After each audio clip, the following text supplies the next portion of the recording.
In order for adults to learn, we need to reflect on ourselves. We also need to have peer-to-peer dialogue. I can't just learn by reading something. I need to discuss and debate things with you. You challenge my thinking, I challenge yours. By seeing your answers, I might go, wow, Dan is really smart. I wonder why I didn't think of that. And then I learned from that, actually. And so that was a very, very important part of the design of the platform to enable that type of social and peer-to-peer learning. I think long gone are the days where the professor is the expert of all things.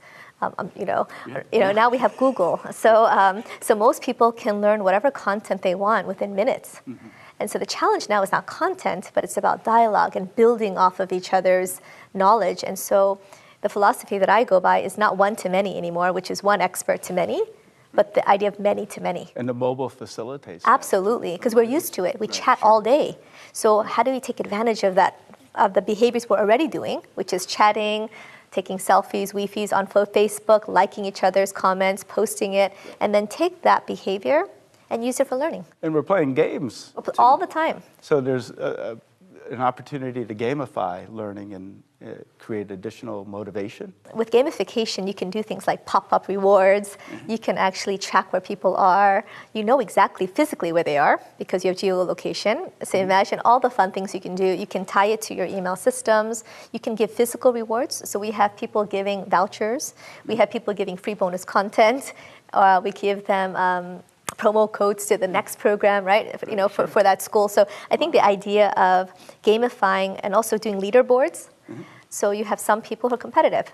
So every Friday they'll get a Gnowbe weekly journey, which will tell me who are the top 5. So it's not meant to shame. It's more positive reinforcement. Right, sure. So we only limit to the top 5. And so if you want to see yourself in that top 5 leaderboard, then that's actually, that might motivate you to go and, and get learning. I think that's great. When I used to be a professor, I used to teach often at night. One night a week, 3 hours. Imagine how boring that could be with Dan for 3 hours. But I think it would be very interesting. But I used to tell them, I said, my goal is between this meeting and next meeting for you to be engaged with our ideas, with the things that we talked about. And it was very hard.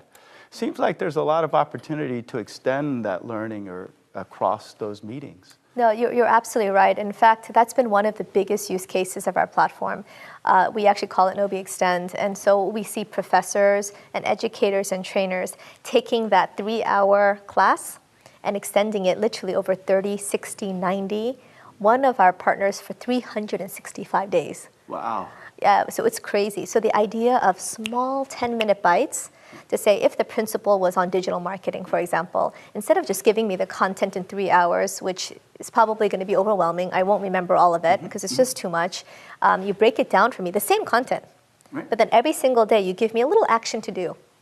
And then in my peer group, I'm able to collaborate and see what they're doing, learn from them and get new ideas. And so that's really, I believe that the way that humans actually enjoy learning, we do it like that anyway. And so now with technology, we can do it at scale.